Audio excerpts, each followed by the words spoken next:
I mean, why else would he warn us to stay away? Who cares? Aren't you curious? Nope. Well, I am. Besides, Davy may have a phone that works. Eileen, don't go out there. If I'm not back in 10 minutes, form a posse.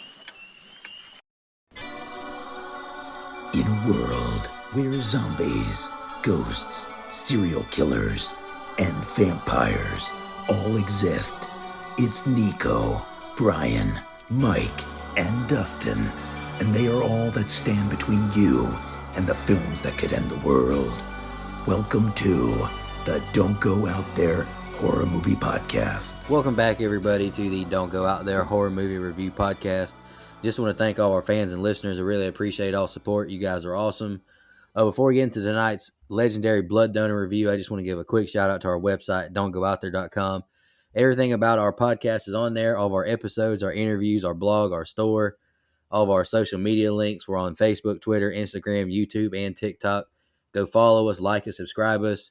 You know, we love interacting with our fans. It's really special getting to interact with all these people we didn't know personally, and now we're getting to know you personally and becoming friends with you and engaging with you. So we really appreciate that. Go give us a follow and all that. And since tonight is a legendary blood donor review, I just want to shout out our blood donors. It's our version of a Patreon. We have the traditional monthly kind, and we have a one-time donation. You want us to review one of your favorite movies, or you want to come on the show with us and review one of your favorite movies, we have those options available. Or if you just want to, be a donor once a, monthly donor, we have that option available as well. It helps us pay for our site hosting, our website, our SoundCloud hosting where we upload our podcast. So it really takes a great burden off of us, and we really appreciate it. And one more quick announcement before we get into the review. We're super excited to announce that we have added big-time fan of the show, one of our biggest fans, our biggest supporters, Shan Petrosevich, to the team. She's going to be a co-producer. We're going to be adding her to our website, and super excited to add Shan. Brian, do you want to touch on that any? I know you two been in a lot of talks about that. Yeah, I mean, she's more than just a fan, and we're looking at expanding, and as our podcast grows, and thank you again. I know Nico says it every single show, and so does Mike, but thank you guys again so much for all the support you've given us. Like the last 2 years, I mean, we have grown just exponentially, and not just because we're getting on, Robert England and things like that. It's because you guys are genuinely interested in the 90% of our show, which is us, shooting the shit and talking shit about movies. So, she's been a big fan, yes, big supporter, but behind the scenes, she's helped us out many times with the many different things. And we sat down, we talked about our future, and we wanted somebody that we could trust and that we knew had the love and the passion for the show that we do. And felt like Shan was a good pick to come on, and she's going to co-produce right now, but as things grow and our show grows, and we've got some plans and some things in the fire for the future, and she'll be a bigger part as well even then. Absolutely. It's good to add a female presence to the team as well. Absolutely. It was probably time. Honestly. If you listen to our fans, it's way past time that we have some female presence. If you read a few reviews, sorry, I'm talking too close to the mic again. If you read the reviews on iTunes, we probably needed a voice or two, which we have one on tonight, so I don't want to hear it, okay? Brian, you talked about the growth of the show. I mean, this episode we're about to record just proves it for two reasons. One, I would have never watched this movie had someone not paid us to review it. And I'm so thankful that she did, because one, that's really cool and humbling to have someone want to do that. And it's really cool to have her on the show. So those two things kind of go hand in hand with the announcement of Shan and doing this episode. I got to thinking earlier, just how crazy the whole thing is, man. Right. This started as me and Nico talking shit on Twitter. Yep. It really did. Yes, it did. All right, let's jump into Missy's film choice tonight. Miss, you want to go ahead and announce your pick and why you like the movie, or if you have a special attachment to it? So I chose 1979's Tourist Trap, and the reason I did is it's probably the very first movie that I can remember being freaked out about. I can't imagine how I actually saw it back in the days before all of the ways you could see movies. There was probably had like 10 channels or something at that time. But it just kind of stuck with me. But honestly, I had not seen it in many, many years until I picked it, and I thought, this is interesting. It's a quirky little movie. That's all I'll say. I'll go next. I agree with you. It is a weird, quirky movie. I think me and you have talked about this a little bit, Missy. I wasn't really a huge fan of the movie, but I am a big fan of Chuck Connors as in the movie. I think he did a great job. Oh, yeah. And I learned a lot about him watching Dead Meat's Kill Count. Like, he had a pretty interesting life, honestly, if you dig deep into it. I obviously like the Wax Museum this kind of movie because I picked House of Wax and I gave it a high rating, and that almost made Mike and Dustin follow their chairs. But I love House of Wax. Hey, see, we got that in common, Miss. That's what's There you important. go.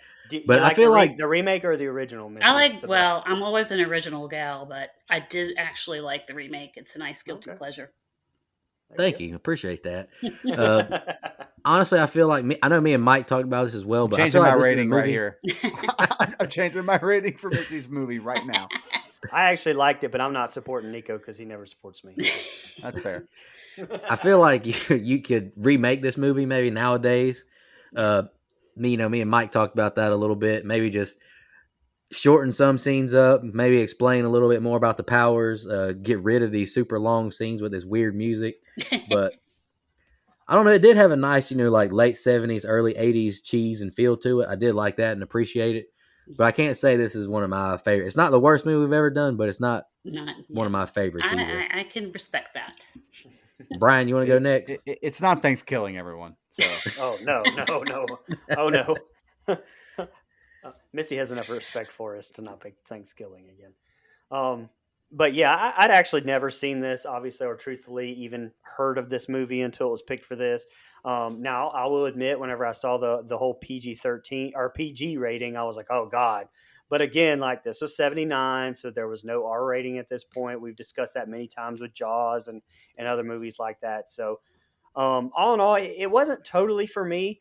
I came out in like I said in 79. So between Halloween and Friday, and you can definitely tell that director David Schmoller, who did Puppet Master, by the way, and everyone else involved with this project said, okay, let's take Psycho, 53's House of Wax, Texas Chainsaw, Carrie, and let's just put them all together and see what it does. And that does make for some crazy shit.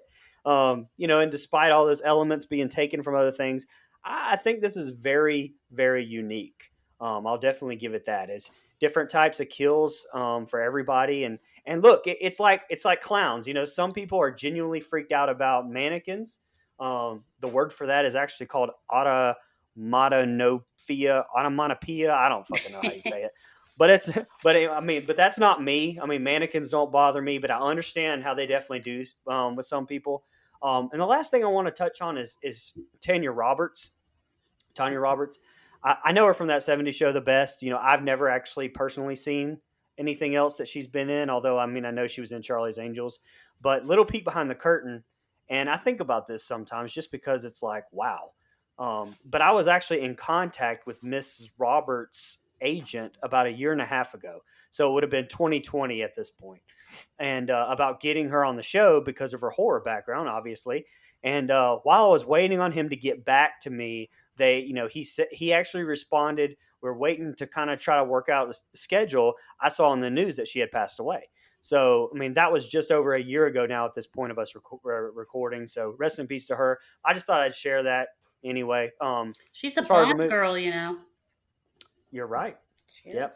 is. I'm not personally a fan of any of the Bond movies before Daniel Craig, but that's just my personal opinion. Daniel Craig movies are the only ones that are mine. He's my Bond. But anyway, great runtime with this. Quick watch. I'm ready to get into it. Okay, Missy, I'm gonna be a little friendlier. Now, I'm not gonna be totally friendly, because it's not a perfect film. But I will say this movie has a little bit of a charm to it. I can't quite put my finger on a reason why. I had Dustin ask me in our group chat what I liked about it. He was trying to say that I was just, saying it because you were our guest and you picked it, but that's really not the case. First of all, I enjoy unique little slashers, little cheesy ones if they're done well. So that kind of gives it points. Here's what I'll say: if and Brian kind of mentioned it, if Halloween and Psycho and House of Wax and Texas Chainsaw Massacre got together and Carrie, yes, I forgot. We'll get to that. And they all got together and had a baby. It would birth Tourist Trap 1979. It's almost weird that this is kind of, I mean, this is basically the follow up from Compass International to Halloween. It came out in March of '79. Halloween comes out October of '78. Like, this is, I think, their next horror film, if I'm not mistaken. Oh, wow. So that is, and you can kind of tell when it comes to the score throughout this film. Now, it's not the Halloween score, but it's kind of whimsical, has that a little bit of synth to it. It's definitely, got some inspiration there. Look, I like Chuck Connors. I think he's great in this role. Obviously, I think the rest of the cast are kind of stock characters, that remind me of a cheesy 80s slasher, even though it was in '79, same thing. I don't love it, okay? But I do like it enough that I would love, me and Nico talked about this. I would love to see this concept modernized somehow. Now, House of Wax kind of does that, but I'm not a big fan of that film. I think this movie has a little more interesting elements. It has a little bit of Friday the 13th, a little bit of Texas Chainsaw, a little bit of House of Wax, and you could get rid of the Carrie stuff for me, and I'm in. I think it could be modernized, but I do think there's some quirky, as you put it, charm to this movie that entertained me. I'll say it's unintentionally hilarious, especially the opening scene that we're about to get into. I think it's damn funny to me. So I'm excited to talk about it. I'm not sure my rating will. I had a hard time rating this film because my enjoyability factor with it is decently high, but I can acknowledge that it's not a great film. It's one of those, it doesn't quite fall into the guilty pleasure for me, but it does kind of fall into the so bad it's good. And I don't know if it was trying to do that, but I think it kind of fits there. And I like so bad it's good movies, hence why I like Terrifier for no reason, apparently. I like Terrifier for what it was. Any more opening thoughts before we jump into it? All right, let's do it. Actually, the only other thing I wanted to say is I found this fun fact. I think that would be a good time to say it, but director Schmoller was actually startled when the film received the PG rating, like we talked about earlier, because despite its disturbing subject matter and what he perceived as graphic violence, which I agree, Schmoller stated in an interview with TerrorTrap.com that he felt the film would have been more commercially successful had it received an R rating. I can't disagree with that. I agree with that. I absolutely agree with that. All right, let's jump into scene by scene. The film starts with a title card, opening credits, and a funky little score. Woody is pushing a spare tire along the road and he's out of water on this hot day.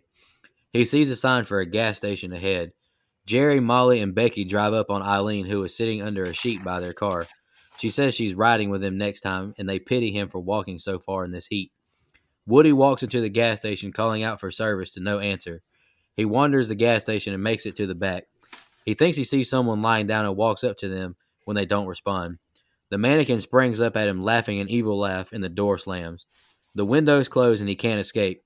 A mannequin falls through the window, scaring him, and another one springs out the closet. He's surrounded by mannequins laughing at him. Woody uses a pipe to break a hole in the door, and something grabs him and he can't get free. He screams for them to let go, and the cabinet doors open and close repeatedly. The noise and laughter are relentless, and now bottles and cans fly towards him as he's helpless. A pipe is flung at him and impales him through his lower back, and he drips blood on the floor through the pipe. We hear a man talking in the background as the body is dragged away and the camera pans the room. Slauson's Museum, 4 miles away, the sign says, as the rest of the crew drive. Jerry pulls off the side of the road, and they see the sign the museum is just ahead, and they find Woody's tire on the ground. They drive past the sign saying closed to the public. The car suddenly breaks down and won't crank back up. They all exit the car and ask Jerry what's the issue. Eileen yells she might have found paradise. She leads the other ladies towards a waterfall into like a little spring. Molly doesn't think they should swim. They don't have bathing suits. Eileen says, "Who needs a bathing suit?" Back to Jerry, and he still can't get the car to crank. We get a POV shot of someone staring at the ladies. Slauson walks up and asks if the ladies are enjoying themselves with a shotgun in his hand. He said back in the day he charged 75 cents a day to 25 people to be here and blames the government's new highway for killing his business. He asks Molly her name and says he doesn't get guests anymore because everyone's in such a damn hurry. He asks what brings them here, and they apologize. They didn't mean to trespass. Their car broke down. He denies seeing Woody. Slauson warns them, saying they best leave before it gets dark. This hole gets full of water moccasins and laughs and walks away. They leave the lake and get back to Jerry laughing. They called Slauson weird and felt sorry for him. Slauson is there and asks Jerry what's the trouble. He offers to take them with him to his house to get his tools. And Molly is in agreement and gets in the truck first. All right, go ahead, Brian. That's the opening scenes I got. Okay, so right off the bat, you can definitely see that House of Wax, Texas Chainsaw Massacre trope of, teens breaking down. I gotta say though, I mean, first off, that tire he had, I mean, is that supposed to be before he puts air in it? Because that damn thing had plenty of air in it.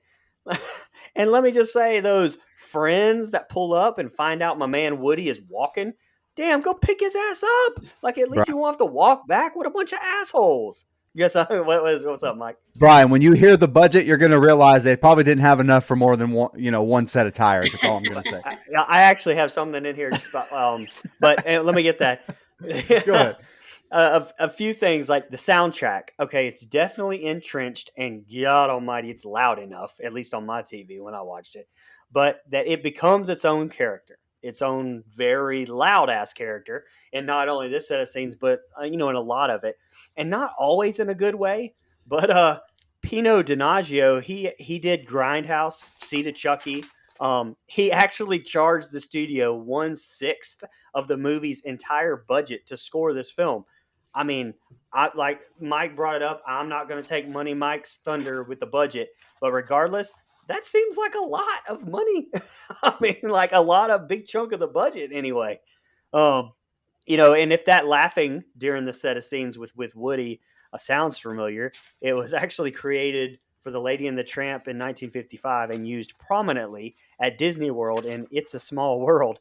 And that's kind of funny because the scene kind of does feel like a House at Haunted Halloween Horror Nights or something.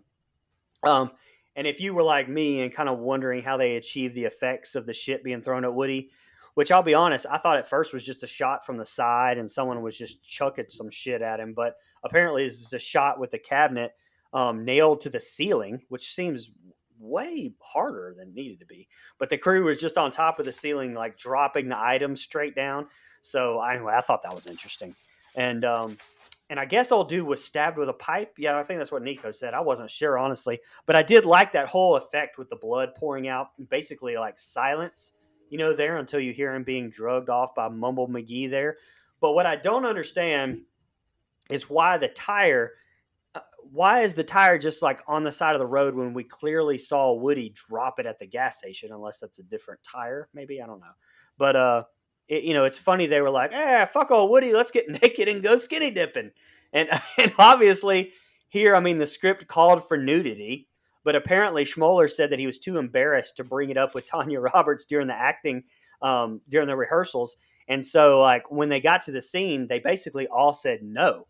And Robin Sherwood actually had a bad experience with the director lying to her about nudity in 1975's Love Butcher a few years prior. So Schmoller was shut down, and what we got has to be the first PG-rated 1970s, 80s skinny dipping scene in a true horror movie. Well, Jaws, I guess, but at least a slasher. That's pretty rare. So anyway, lastly, I don't have much else on this group of scenes. At this point, I still don't know what the hell's going on, and that's fine, but that dialogue between Mr. Slauson and the girls, ooh, as Charles Barkley would say, it's terrible. Yeah, okay. So, I'm a sucker for these cheap tropes because of movies like Texas Chainsaw Massacre, like Wrong Turn, where the kids break down and now they're stuck. So I'm a sucker for that idea. I find it interesting and kind of fun, okay? So forgive me, right off the bat, I'm a little hooked by this film. And here's the thing with Woody's death. I mentioned it in my open. Right off the bat, I'm dying laughing because And look, I'm not an actor. I don't disparage other people's acting abilities or try not to.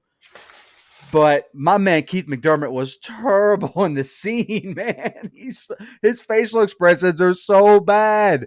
I gotta be honest, and I think because it was so over the top and a little cheesy, it was hilarious to me. All these objects flying off the wall and everything, this mannequin stuff. It was funny, and I was entertained at least. I do like the kill as well, Brian. That whole silent blood thing. Like I thought it was pretty interesting. Hadn't seen it before. I mean, we've seen it since, but up until that time, it was probably a pretty unique kill, I would imagine. Then you get the girls, and first of all, I completely agree. You don't have to swim with a bathing suit on. You can swim in shorts, underwear, birthday suit. Doesn't matter. It's all the same. We're all swimming out here. Just make sure no weird amoeba swims anywhere you don't want it to be. And you'll be fine. So I'm with you though. I have it right here. What the hell is this dialogue? Slauson and the girls have it's a rough go, man. Again, I do like the creepy factor that Chuck Connors brings to this. We kind of mentioned he had an interesting life and career. Boy, did he ever. Before this, he's playing professional sports and doing all kinds of other stuff. And to, see him, he's not a professionally trained actor, but he's good in this role. Like he's really good in other stuff as well. But, he plays Mr. Slauson really well. He's creepy. His facial expressions kind of remind me of the old man from Pet Sematary. Sometimes dead is better. Like that's kind of the facial expressions I get there. So I think it's pretty good. One quick fun fact, and I'm never the fun fact guy, so I enjoyed that I found this. The original intention was for this movie to be directed by Brian's favorite director, John Carpenter. So that's pretty much all I had. But it's a fun opening set of scenes to me. Does the movie get a little from here? Kind of, but I like that concept that we have so far. And I have a appreciation for just this, that, with hindsight, this is a trope. But in 1979, yeah, you had House of Wax and you had Chainsaw Massacre in 74, but this was still kind of a more unique concept, at least. We hadn't seen it to death, because of sequel after sequel after sequel. But so far, I'm at least interested. It's the best scene ever. The blood dripping is pretty creepy, actually. That was a good effect, I thought. A practical effect along with this cabinet. It was kind of cool to read about how they did that. And I also am really digging Woody's. He's got the little buddy hat, Gilligan's Island hat. That's what I like, his little hat. But and Chuck Connors, wonderful actor. I think I'd seen that he wanted to fashion himself as some sort of 1980s Boris Karloff, and was hoping this movie would do that for him, which I guess it didn't. But I don't think it did. Or Victor Price or whatever. The other lady, the Molly character, her dad is a really famous actor as well. One of my all-time favorite. I don't know if I actually classify it as horror movie, but I guess it is. Bad Seed. It's from 1950. Oh, I forget which year. But great film. Another one that y'all have got to watch, but they have to put that down on your list. Her dad was in Bad Seed, so good movie. All right, they make it to Slauson's museum. He tells the kids to have a look around. He decorated it himself. They ask where he got all this junk, but he says this is his memories. He gives them all a beer to have together. He tells them his past and has been a lot worse than just his museum closing. Eileen says these mannequins are so lifelike. He says his brother made them and he was so good he got hired away. He shows them a mannequin that shoots a gun at them and he gets a good laugh. Eileen sees a house across the street and asks if he lives there. Slauson says Davy Crockett lives there, showing off another mannequin. He asks the girls to protect the museum while he and Jerry go fix the Jeep. Eileen asks to use the phone, but it doesn't work. He and Jerry walk out, and he says not to wander outside. Eileen says there's something funny with him in that house. She thinks he's hiding something and may have a phone that works. And then Molly tells Eileen to, don't go out there. Form a posse if I'm not back in 10 minutes. Got to be in the intro at some point, Brian. It's Absolutely. at 2154. Not that I already marked that. She leaves and heads to the house.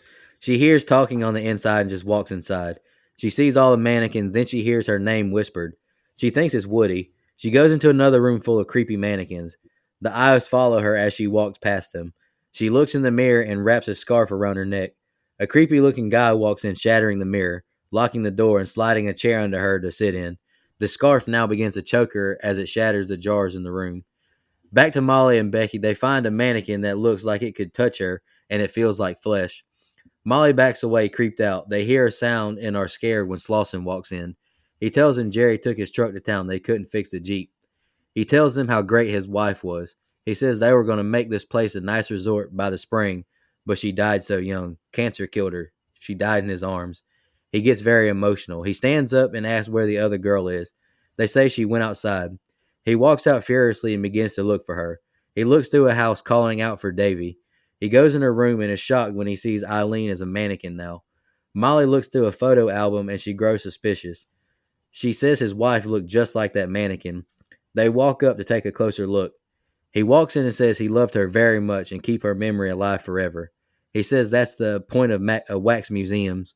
Slauson turns the music off and tells them he didn't find Eileen. The ladies are concerned. He grabs a shotgun and says he's going to go find her, but they don't like that, so he puts it down and leaves to go find her, and he tells them to stay put. All right, go ahead, Brian. So yeah, I had that marked right here about the don't go out there. But it's so besides Tucker and Dale, is this only the second time that we've ever had it that we've reviewed for a We've movie that we've had reviewed? there has been one more, I think. I know it was I Tucker and Dale, think. but I can't remember Yeah, if there was another yeah, one. yeah. There's Tucker and Dale. This one, I could have swore there was one more. Friday Part that we- 7 has one, but we haven't done it yet. Okay, all right, okay. Thank God we haven't done it yet. Oh, sorry. Oh, it's happening though. It's I happening. know, yeah, another Carrie ripoff. Anyway, let's go. I would rather watch that than 10. Anyway, go ahead. X.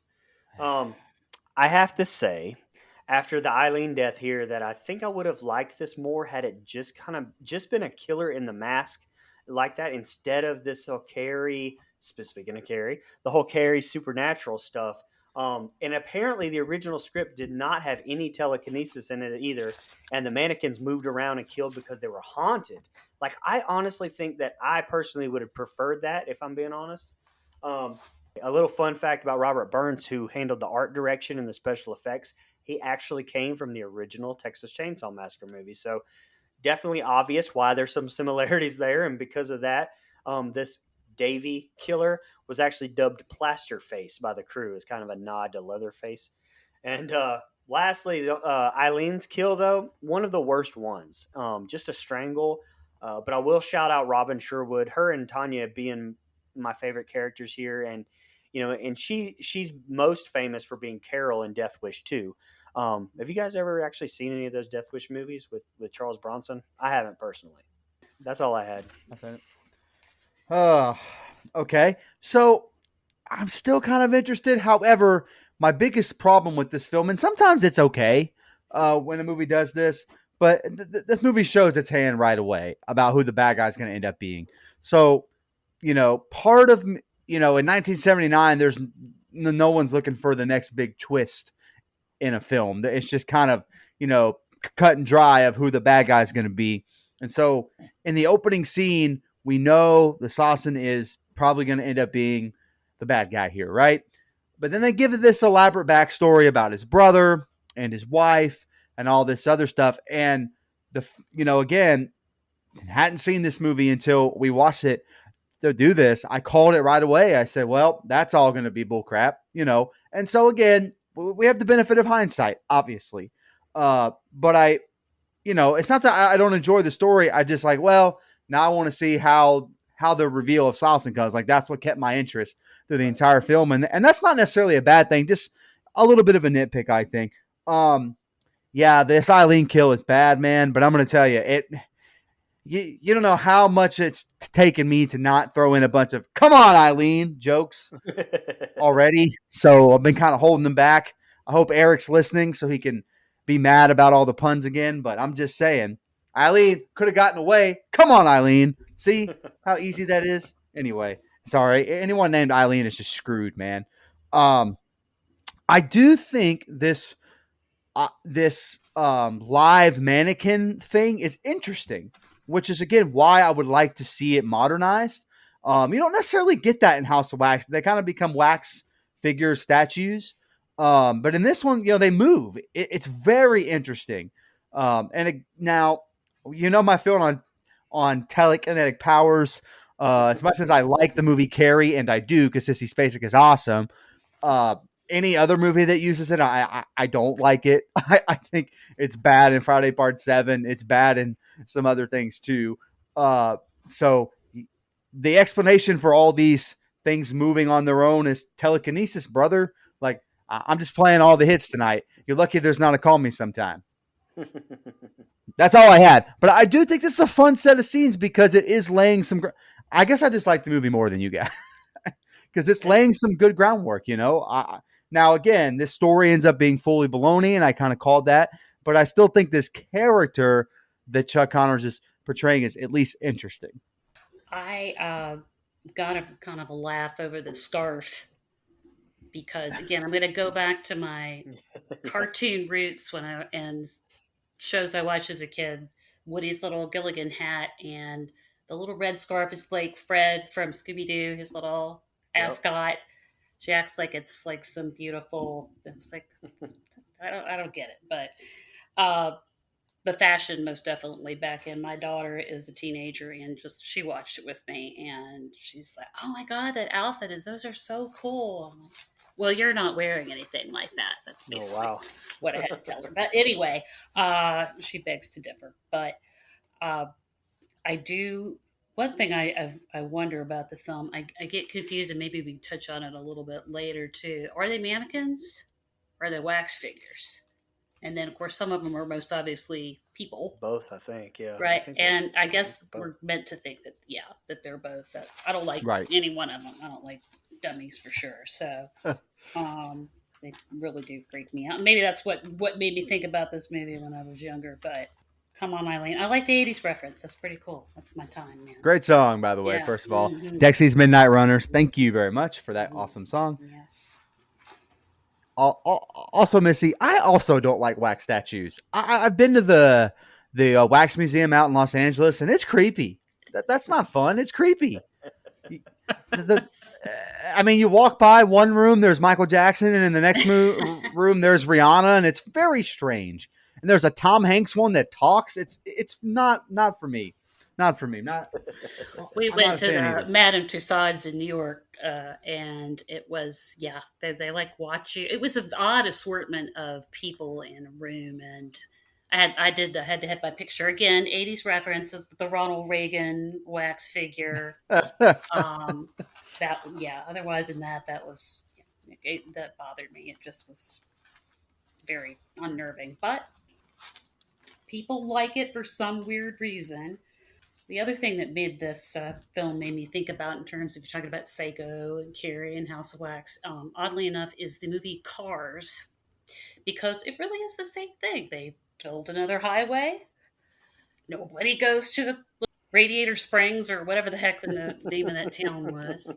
So they just didn't, go crazy. But it's still like, oh, well, we wanted this to be this great place, and they built that new highway, and damn, nobody comes over here anymore. So you're saying Lightning McQueen didn't kill everybody? Exactly. Lightning McQueen goes rogue here. I mean, it's hard not to believe it because we know that Pixar animators take reference from horror movies since literally Toy Story has the Shining's carpet in the movie. Just saying. That's all I'm saying.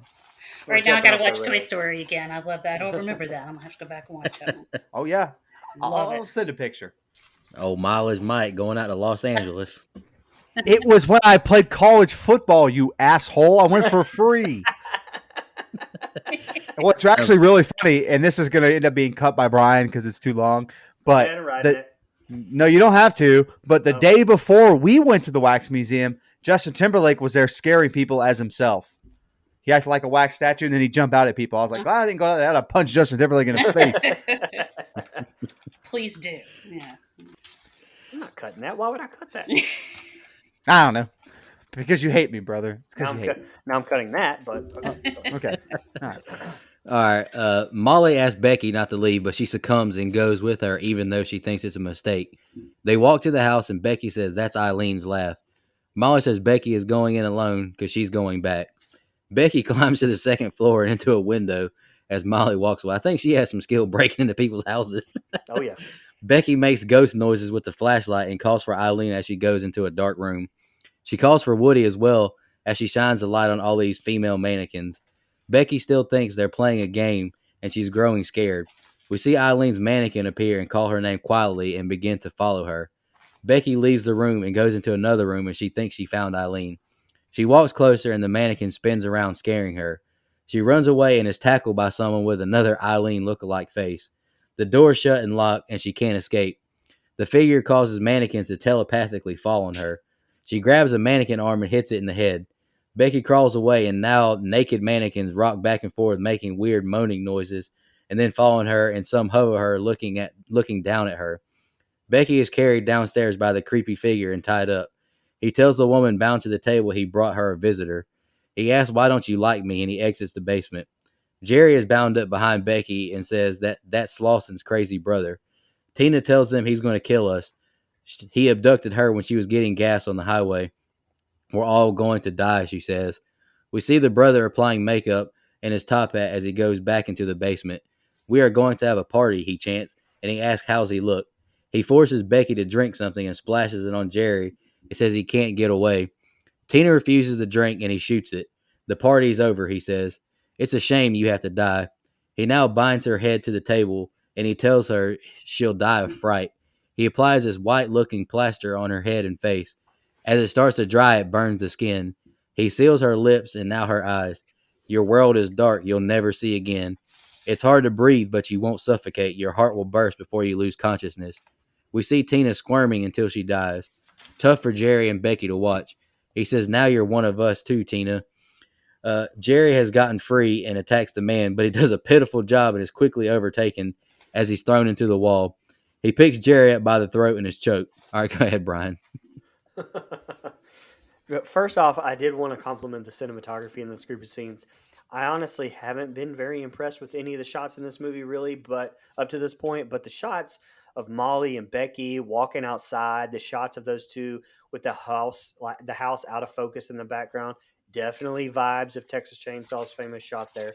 But it stood out to me. And but what the fuck with this script writing? I mean, so Becky sees a light on at the house, a stranger's house that's in the middle of nowhere, that they just got to. And even though my guy Woody has been missing and nobody else gives a fuck about him, her first instinct is to assume that, oh, Woody and Eileen are up there fucking. I was like, what?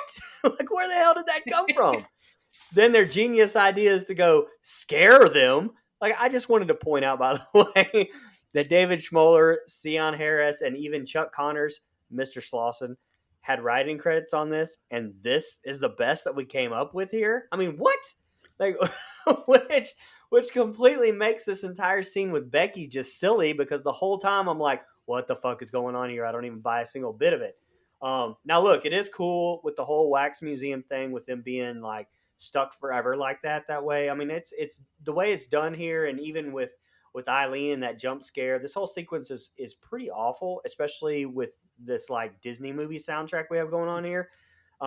With this and the mannequins like hovered around her like humming. That I just was like, this scene definitely lost me. I was gonna say too, I wasn't really a fan of Davy talking. Like the mumbling, the voice, the whole thing to me was just more distracting than it was, scary or bothersome. But as far as Tina's death scene, just a little fun fact, and I'll get out of here. But that plaster was actually pizza dough, apparently, real world. But in the movie world, that's a pretty terrifying way to go. I mean, like what I didn't like though with this is how fast she died. It was just one of those like, the old school horror movies, where they die like that. But that's all I had. Bro, it's almost like we had the same brain for this set of scenes. Literally, I'm yelling at the TV. I'm like, what in the fuck are you doing going out there? Like, I know the name of our show is Don't Go Out There, and we can pun that to death, as I like to do on this show.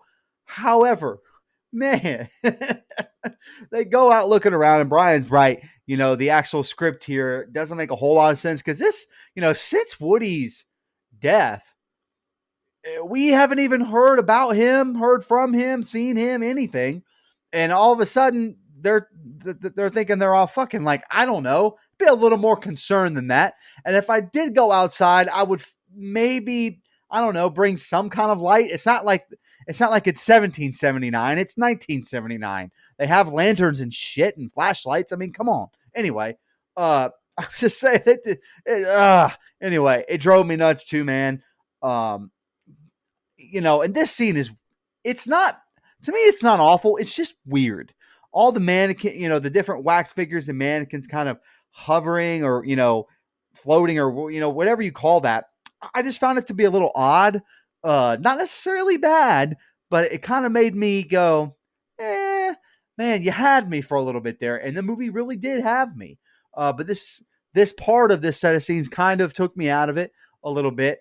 I'm like, this is a little too over the top, even for a cheesy, late 70s, slasher movie. I just didn't think it worked for what I was hoping the movie would be. And I know we had the objects flying earlier in the film, but this one kind of took it to another level, in my opinion. I'll say this about Tina's death. I'm going to disagree with Brian here. I love it. I think it's brutal. It's brutal in a non-violent way, if that makes sense. It's brutal because that's a brutal way to die. That is one of my biggest fears in the world. Is it not? I mean, technically, it would be drowning, but like that's another way to drown, I suppose. To suffocate, to drown, like lack of breathing really scares the shit out of me. And so that whole ordeal is scary. That's a scary death. And in a PG movie, when you're kind of leaning away from nudity, you're leaning away from bloody, gory violence. That's a terrifying death. Spoiler, it's going to be my favorite kill in the film. So, because I just think it's really cool and unique. I hadn't seen anything like it up until that point. And I don't know, man. I thought it was pretty good. And I know it was pizza dough, Brian, but it looked like wax. Like a big, it looked like wax looks before you start to melt it in that process. Having had to make a candle night one time with an old girlfriend, it looks like a chunky wax before you melt it. By the way, don't, fellas or ladies, if you're listening, it's not a great date idea. Don't do it. I thought about that scene was, who the hell is Tina? Wait a minute. At first, I thought it was the girl that got strangled, but then I guess she was just someone else that had been kidnapped. I don't know. I had to go back and look at that one. For a long time, I thought it was the other girl that had maybe been semi-killed or something. But that was a little weird.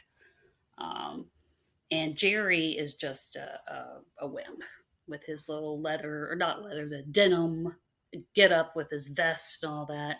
That's pretty cool though when he grabs him by the throat and pushes him up. You can just see the sheer size of Chuck Connors, anyways.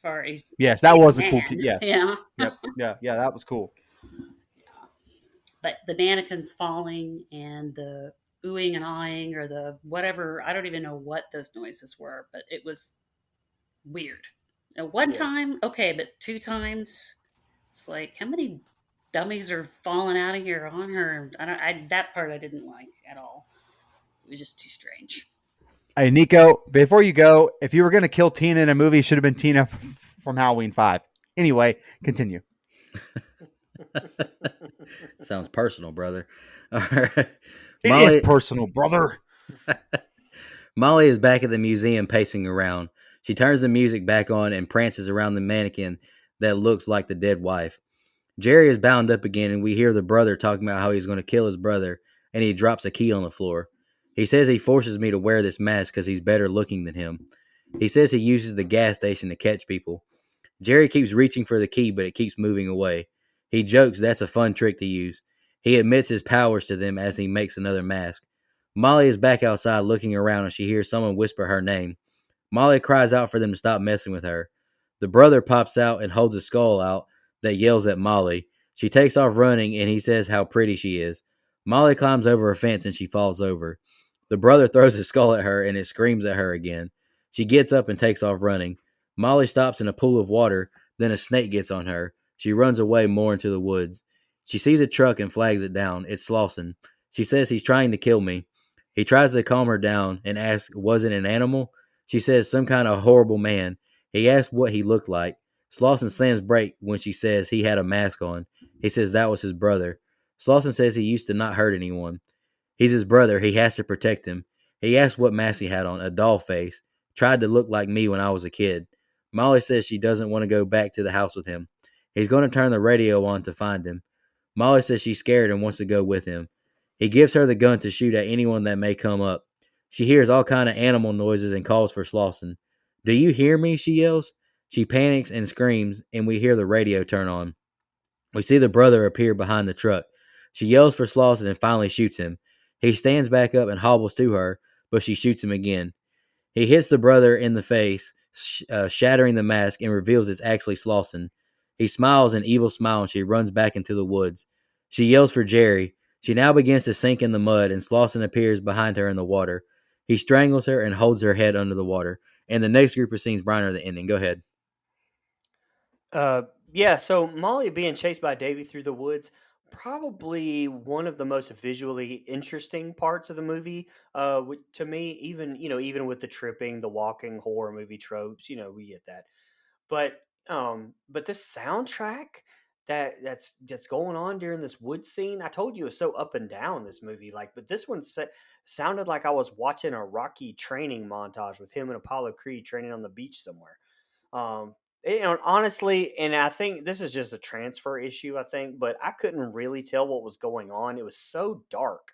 Um, so, like I said, I'm sure that's just a high definition transfer issue, but it really, when Slauson pulled up from that point, I couldn't hardly see what was going on. The reveal, I mean, okay. Molly's fake out death was a little anticlimactic kind of after all that. Nice idea, but the execution I don't think was really great. There was no really struggle from her, nothing really. I mean, just kind of. I would have liked to have seen her bit by moccasins or something, just to kind of hark back to what he said at the start of it with the snakes being in the lake. But I don't know. It may have explained why the hell she's being treated like she's sick in the next set of scenes and shivering like she has the flu from the water or what? I mean, I didn't get that. I was like, oh, okay. But at this point, the movie has already kind of lost me. 60 minutes in, and this is and at this point, the hour and 25 minutes seems pretty long. But maybe you guys can shed some light on that whole sickness part of No, I can't. I can't because I've given this film some praise. This is where shocker. I agree with Brian. It loses me now. Not the reveal. I'm going to say my thoughts on that. But this scene where everyone, or not everyone, where this chase scene is basically in the dark. I mean, it's really in the dark. And I know you mentioned the transfer problem, and if that's it, I'm willing to forgive it. But I even turned the lights off in the room to see if I could see what was going on, and I couldn't.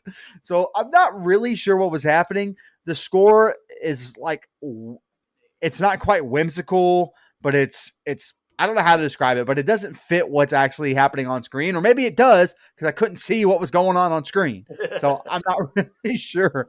But yeah, that one, let's get to the reveal because again, as predictable as Slauson being revealed as bad guy, I'm okay with it. I think the reveal was kind of cool, different.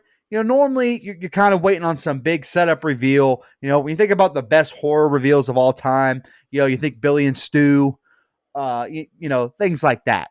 Basically all the Scream movies except for one, which doesn't have a good reveal. But anyway, hey, don't make that face, Nico.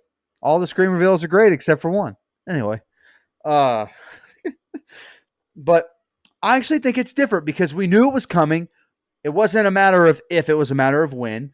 And the fact that she basically beats the shit out of him and he's like, it's time to reveal myself now because you can't, you probably think it's someone else. Surprise, it's me. She almost made this look like she wasn't super surprised, though. You know what I mean? Like, it was kind of like, I figured, I figured it was you. But I actually like the facial expressions that Chuck Connors is making there. I think it's pretty good. And I really think the reveal, because I knew it was coming, didn't let me down like a lot of other movies, and like Scream 3 let me down. It didn't give me that same dissatisfaction. I thought it was okay. So some good and some bad, a mixed bag in the set of scenes. Gotcha, bitch. It's me. Gotcha, bitch. Yeah, the music really threw me because at the beginning, at least, too, it sounds like it's like a demented clockmaker or something. I don't know. This guy got 1/3 of the budget. Yeah, and I guess he was, famous for other things, but this just didn't work. That music was just distracting. Seed of Chucky does not count as being famous for other things. Sorry, go ahead. All right, we're back in the basement, and we see Becky and Jerry bound up. Becky slides a blade to Jerry, and he saws at the table leg he's bound to. Slauson sits with the Eileen mannequin, and he puts a mask on and has the other mannequin eat with him, and they converse about soup until the head falls off. Molly is in bed, and she wakes up as a woman washes her face and gives her some drink. Molly asks if she'll take her home, but she sits back down. Jerry gets free and gets Becky loose. They hug and walk up the basement stairs. They walk through the hall full of mannequins. We see Slauson playing with dolls and ask if they saw something. He looks into the hall and we see Becky and Jerry trying to hide amongst the other mannequins. He goes back to his dolls. Jerry tries to find a way out the house. Slauson barges in the room with him and Jerry leaps through a window and off the porch and into the woods. Jerry hobbles and we see Becky sneak out too. She runs out into the woods and falls over. Slauson appears and picks her up asking what happened and takes her back to the museum. Becky hears her name whispered and she follows the voice. All the mannequins light up and shoot at her as she hides. Slauson watches on laughing. Becky is killed when a Native American mannequin throws a knife into the back of her head. Mannequin tips his hat to her and the lights fade. Slauson wakes up Molly and carries her out the room and takes her back upstairs. He lies her on a blanket and says, "Little girl, you look tired." He shuts and locks the door telekinetically. We see Molly begin to convulse. She wakes up when she hears singing from the mannequins. She begins to crawl away until the mannequins all lean towards her and sing. She screams in fear. Slauson walks up to her and says it's time. He drags her into another room. "What are you going to do to me?" she asks. He says, "This is my brother's room. He's dead now." Slauson says Molly is special because she looks like his wife. He places her mask on her and begins to kiss it. "Tell me you love me," Slauson says to Molly. "I love you," she says as he presses his face to her. Slauson gets up slowly with an angry face. He admits he killed his wife and brother. They were whoring behind his back, he says, in his own house. They had to die. He's got a legal right to kill them both if they're cheating. He says he can't control himself. We hear a door shaking. Jerry breaks in and calls for Molly to come with him. She gets behind Jerry and he asks about the others. Slauson laughs at Jerry. Slauson says Jerry can't kill him. Slauson pulls Jerry's arm and head off and pushes his body to the ground. Molly can't believe it when all the mannequins move around. Slauson dances with a mannequin and Molly grabs the axe and chops or hacks at Slauson right in his neck. He falls over dead with all the mannequins with their mouths open. Molly screams, and now we see Molly driving the Jeep away with her friend's mannequin version. All right, that's the ending. Go ahead, Brian. Okay, so what a bizarre ass scene eating with the mannequin and the soundtrack there. I mean, a little tidbit: the woman giving Molly a drink here is actually David Schmoller's then wife, which I don't have a name, so I've definitely failed in that right. But she apparently had two lines of dialogue, but then they got cut. And she says she never forgave him for that. Maybe that's why she was his then wife and not now wife. But anyway, the shot of them walking through the mannequins down the hallway is a visually interesting shot for sure, but I laughed with them trying to act like mannequins. I was like, come the fuck, come on, like, come on, guys. This isn't a wax museum quality bunch of mannequins here. I mean, these are like mannequins from fucking Sears. Like, who are you fooling here? I mean, like, really? And and I'm sorry, I don't think this is disrespectful. I laughed at this whole scene with these mannequins shooting at Becky here. The sound mixing, so it's not her fault, but her moans and stuff like sounded more sexual than scared. So it definitely took me out of the movie, and I was like, what? Wait, what's going on here? Now the axe to the back of the head I'll give it props for sure. It's between that and the first death for my favorite deaths, but it's definitely bloody enough where I really liked it. I will give it props for that. And my man should get his narcolepsy checked out because I mean he was sitting next to Molly. He fell asleep pretty quickly, and wow, it was weird to see him make out with that mannequin mask. So yeah, audience members, you heard me right there on that one. But yeah, anyway, that's my thoughts on the ending. So it was weird. It didn't really make much sense to me. It did have nice visuals with the mannequins. I kind of would have liked to have seen it end right there and let us assume maybe that they all got her. The ending shot with her and all the mannequins. So wait, so Becky wasn't there because she was just straight up killed and not mannequinified? I don't understand. It's just it was bizarre to me. Go ahead, Mike. I believe the correct term is maniquified. I don't know. I'm just making that up. I have no Oh, idea, bro. well, I just No. made up mannequinified. So Okay. Everything you just said is completely valid. 100%. Okay. But I thought this ending was fun as shit, man. This movie is bonkers, man. This movie is wild. I mean, the reasoning behind why Salson is the way he is, I think it's at least interesting.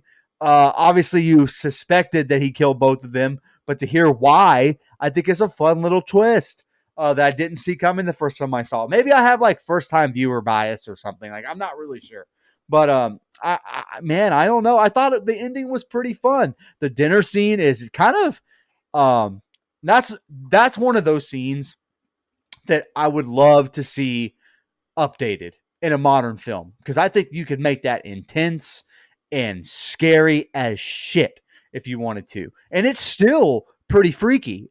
It's weird. It's wacky. I don't know. There's something about it that I really enjoyed. Then you get here with Jerry, Becky, and Salson, and look, I got to tell you, did not see what happened to Jerry coming. uh, First of all, Jerry is a basic ass character name. I'm very sorry if your name is Jerry. I don't mean to offend you, but that is a very basic name. Just like I know because my name is Mike. Hello, I know what I'm talking about here. But anyway, I like that scene too, man. I think him being, mannequinized, as Brian so eloquently put it, was really fun and something I didn't see coming. I don't know. I enjoyed it. Now I will say the acting from the woman who played Becky here, not super great. Some of the sounds and stuff were a little, out there, but I think the kill of Salson is cool. The axe to the back of the head and neck area looked really really good. I think the practical effect looked pretty nice there. And I got to be honest, the ending got a giant laugh out of me in a good way. The actual ending, her driving off with mannequin versions of all of her best friends, makes me giggle, man. Like I can't help it. There was something I had a lot of fun with that. So yeah, I actually think this set of scenes and the first set of scenes are both fun. Like there's something about them that have a charm. I don't know what it is. There's a middle part in the movie, like you get a really good sandwich on artisan bread, but they didn't use the right quality of meat. That's kind of how I feel about the film here. So yeah, all in all, not a great movie, but the opening, closing, I think are pretty damn solid, and especially the ending, which I just think is a freaking bucket of fun for some reason. I don't know why. That ending is what I remember most, and probably what made me think about this movie. And as a kid, of course, it freaked me out. I thought, just the thought of all your little friends in the back, and they've all, they're all mannequins or something, and it just that stuck with me as a kid. So, but it was, upon rewatch, yes, it's ridiculously funny, and I loved it. Um, that final scene too, or one of the mannequins some look like mannequins and some look like real people. That was kind of cool. I thought that I guess she was just losing her mind, or who knows who was real or not real. Um, but yeah, that last scene, that's my favorite. Okay, here's a question: a better ending scene, very last scene. Now, okay, so you have to pick one: this or A Nightmare on Elm Street in '84.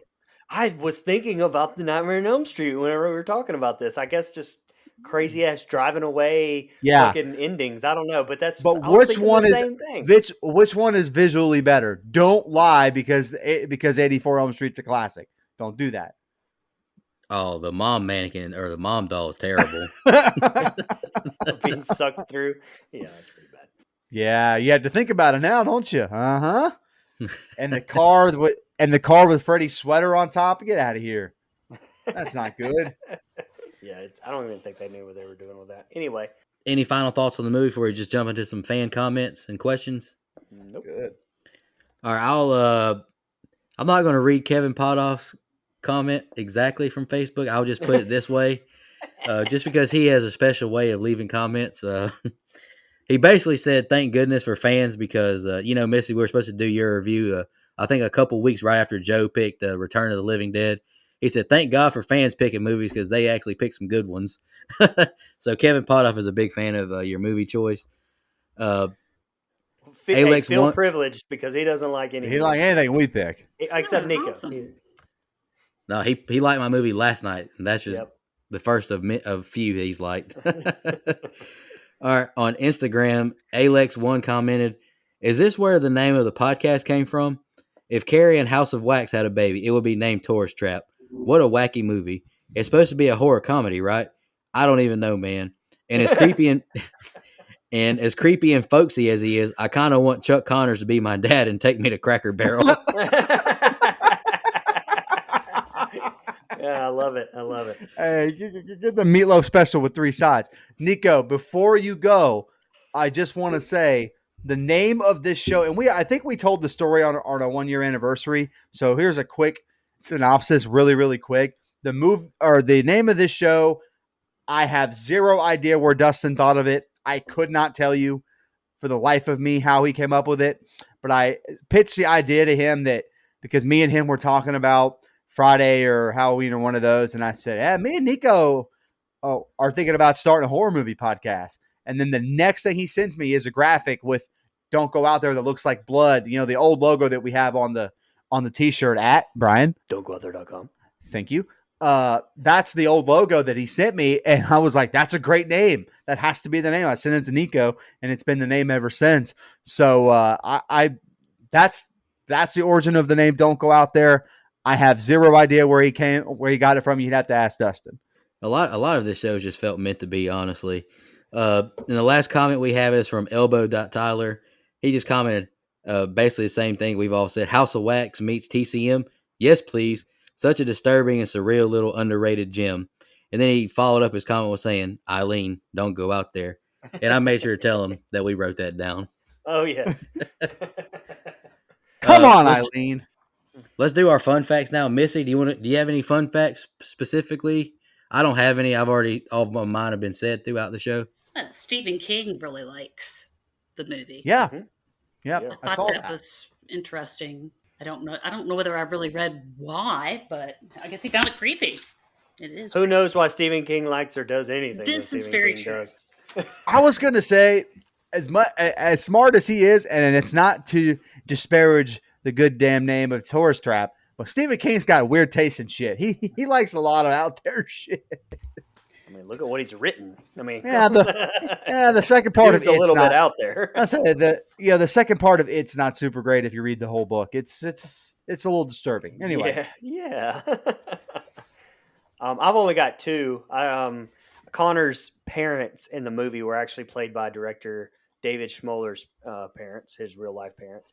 And I had to put something about Tanya Roberts in here just because of the story I told you at the beginning. But she insisted on running through the woods barefoot in one scene. She thought it would help her better project a sense of pain and fear. The result was also that her feet were bloodied. okay. So the budget, Brian, if you want to know what the guy who did the music got 1/6 of, is $350,000. Was it 1/6 or 1/3? Let me go. Okay. You said 1/6. I have no idea either way, but $350,000 $160. You're right. was the budget. And I gotta be honest. I don't know. Maybe you found it, Brian. I couldn't find a gross. Oh.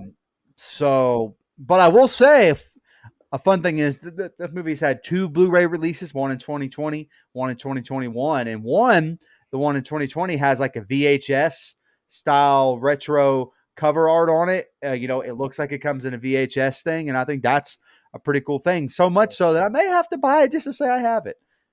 I mean, it's cost like $9.99. It's really not that. It's not going to put me out. I'm at to borrow a little bit from Nico. Yeah, So I can afford it. Money Mike, $9.99. That's like 10 cents to us. Oh, what this man just made $999 selling shoes this afternoon. I don't want to hear that shit. I didn't even say anything. You laughed. You're guilty by association. All right, fair enough.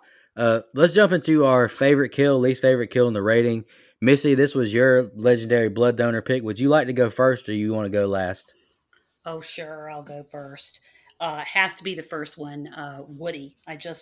His death didn't really fit with anything else in that movie in terms of how it was done or what was used. I just liked the effects. I thought that the cabinet was really well done, and the end with the pipe when it's just quiet and you hear the blood dripping down. I thought it was really, even though nobody cared about him, like you said, the rest of the movie, he got a good kill. Least favorite is Scooby Doo, Fred Scarf Lady, whatever her name was. I don't even remember. It was Eileen. Eileen. Come on, I should remember that. Yeah, I just didn't. It didn't do it for me. It was. I mean, you can just when they showed it, you can see that it's stretching, like it had a little wire in it pulling it, and I just thought it was dumb. All right, what's your rating, Missy? Well, for nostalgia alone, I'm going to have to give it at least a 6. There you go. Yeah. I've rated plenty of movies on just nostalgia, so I get it. Yeah, absolutely. I'll go next. Favorite kill? I chose Tina. Being suffocated by the plaster. I thought that was a really terrifying way to die, and I thought it was a good kill scene. I think Chuck Connors was probably at his best in that moment, just telling her how she's actually going to die from her heart exploding. That, like Mike said, that's terrifying to me. Like if I'm ever put in like a chokehold, if I was a UFC fighter, I'm tapping out instantly. I hate not being able to breathe. Least favorite, I chose Eileen as well, just being choked out by a scarf. I thought it was nothing special. I mean, how you going to die by getting choked out by a scarf? Come on now. I just wrote a little quick summary. Kind of said this at the beginning, but I just feel like this would be a great movie to remake in a more modern time with more darkness. Cut out some of the classic horror cheese. Chuck Connors was fantastic and creepy. He just had a creepy charm, if that's a thing, and I liked him a lot. Would have benefited being rated R with better kills. And I just finished it off saying, not the worst movie we've reviewed, but I'm not a huge fan. I gave it the same as I gave The Craft, 3.5. Okay. Sorry, Missy. I love you. Let me go, Mike, so you can finish it off on a better. I still have to read Dustin's. Oh, all right. So my favorite death, I actually did put Becky's axe to the head, and the worst death to me was Eileen being choked. Yeah, the same there. So, and I've told this story before, but when I was younger, we used to go to T&M Video. That was T&M Video, Mike, not TNA Video. T&M Video up the street for to rent horror movies, and back then it was like you picked, at least I did, or most people I know did. If you pick horror movies, you're basically looking at the cover art, right? So I've got to say the best thing about this movie is the poster. The cover art for this damn thing is elite. I will definitely give credit to that. It's badass. I'll say it right. That's why, and we've had the director on the show before come out and straight up tell us that's one of the reasons why it did so good on DVD or I'm sorry, VHS, was because Jason Goes to Hell's cover was so badass. And so anyway, that's just something something we miss, nowadays. But I will, like I said, back to this, amazing cover art for this. I think it's elite. But the movie itself, to me, it just kind of doesn't deliver besides being unique. It's very unique, even though, and that's weird because we just talked about it not stealing, but using different aspects of all these famous horror movies and to putting them into one, that in itself just makes it very unique. And in just a lot of areas, there's just not a lot in here to keep me personally really honed in. I actually gave it a 3.5 as well. Whew, you guys are mean out here. But don't worry, it's about to get meaner. I would like to apologize on behalf of Don't Go Out There, Missy. Here we go. It's not me, by the way.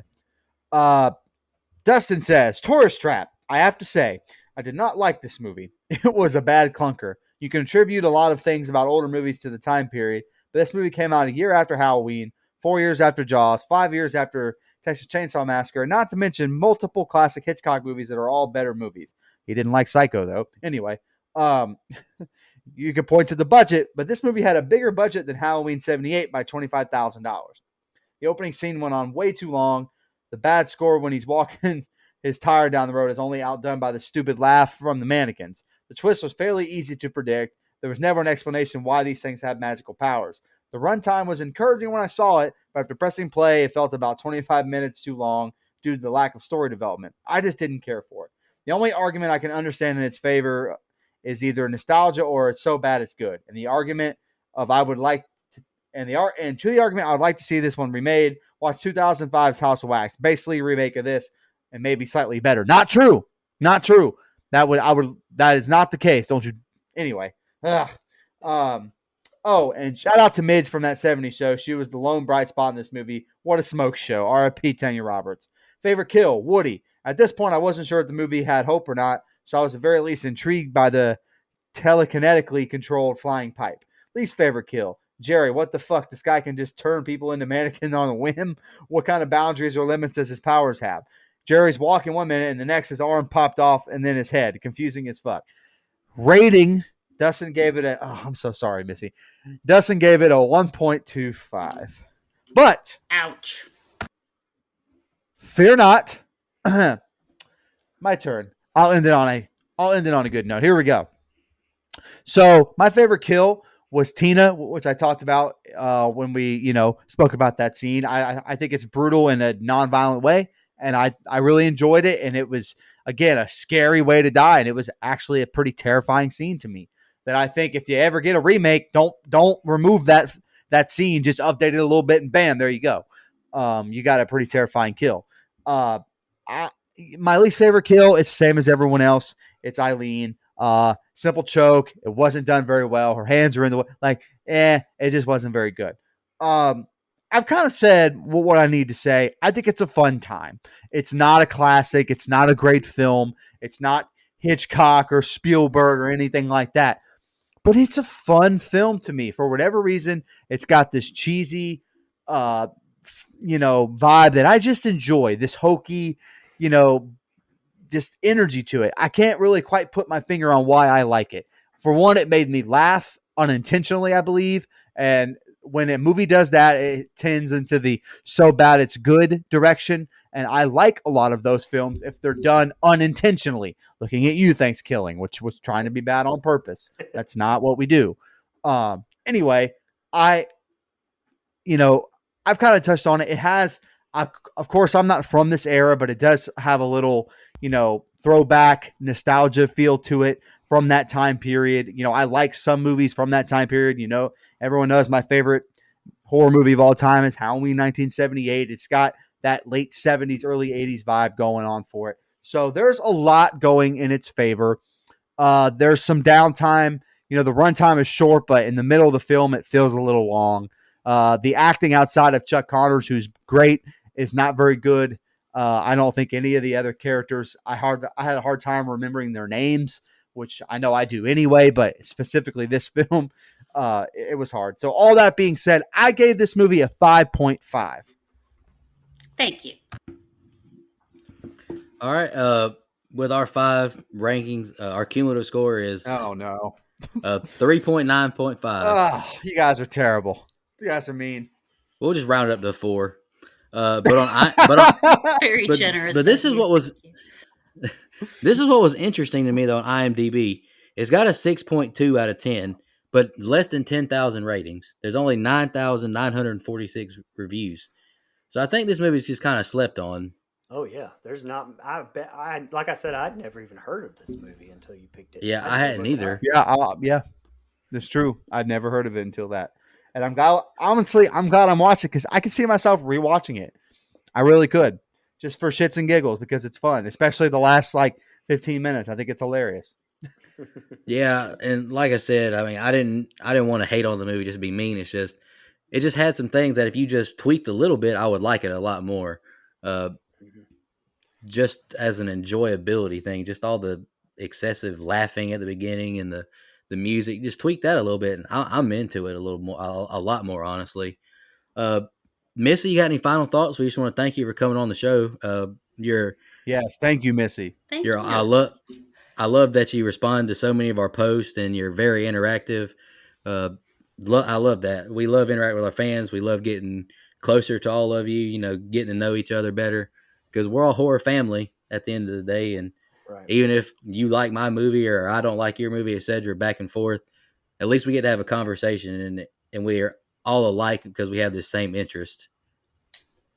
It's been a lot of fun, and I always look forward to seeing what you guys pick. Don't always agree, but it's okay. That's okay. We don't always agree. I mean, But I mean, we they're do have to fun. sit through Nico's movies, so They're fun to listen to. And you guys have great rapport, so it's always break up my work day and listen to you guys. So it's a lot of fun. So thank you. we appreciate. hey, Well, get we paid, appreciate get that a paid, lot, and Missy. listen to us. Yeah, I hope Hey, my hard to boss beat, ain't listening to this thing. Sorry, I wait until after work. There you go. Before we get out of here, I'm just going to shout out our blood donors. Like I've said every episode, truly, truly thank all of you. You take a big financial burden off of us, and it truly is an honor that you care so much about our show that you're willing to help us out. And it's great getting to know all of you. It's really a blessing, and it makes the show. I would do the show regardless, but it does feel good knowing that we got so many fans messaging me days before we even do it. When's the new show dropping? So I appreciate it. Our blood donors are camp level reoccurring are Clayton J, Nina, Michelle Mirza, Andrew Ferguson, Carrie Adams, the Horror Movie Crew podcast, Alex Seligson, and Eric Doolittle. Our camp counselor reoccurrings are Hunter Nelson, Karen, Shan Petrusevich, Dennis Kennedy, Edwin Hernandez Gunn, and Joe Swinford. Our legendary blood donors are the wonderful Missy Hutchinson Wall. Thank you so much for coming on tonight. And Sean and Sarah Irwin. And our final girl donor is Danny Cnaps. Just want to thank all of you uh, from the bottom of my heart. Thank you for Yes, supporting thank us and you being all. fans of the show. Even if you know, even if there was no money involved, I truly appreciate everyone who's a big fan of our show. It means a lot. Any final thoughts tonight? No, thanks again for coming on, Missy. Yeah, A lot thank of you so fun. much. Thank you so much. Thanks, guys. Sorry, everyone rated your movie so low, but me. I'll keep listening to you. It's cool. Thank you. Thank you. Thank you. Thank you. If even just for Mike, just yes, please listen to us. Most people listen for Mike anyway. That's not true. He's got the most It's not luscious true. voice. Luscious voice, luscious Mike. Let's get out of here. All right, I'll wrap this up. Just thank you one more time, Missy. Truly appreciate you coming on, being a fan. Thank you to all of our other fans and listeners. Really appreciate it, and y'all have a good one. Just want to remind everybody